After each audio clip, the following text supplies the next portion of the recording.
असिना परेर यस्तो बेगो बनाएको छ। हाम्रो चाहिँ किसानहरू एकदम हारमा पर्ने सम्भावना पनि देखिएको छ।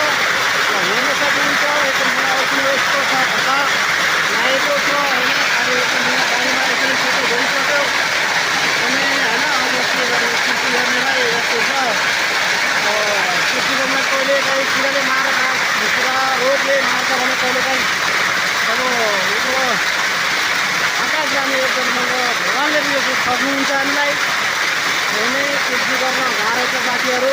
हेर्नु यस्तो असिना परेर हाम्रो अन्त कहाँ पर्यो। यो चाहिँ हाम्रो त्रिवेणी गाउँपालिका 7 जिल्ला रिचीमा पर्छ होइन। रिची यस्तो असिना परेर चाहिँ किसानहरू एकदमसँग मारमा परेका छौँ। हामीहरू एकदम मारमा परेका छौँ।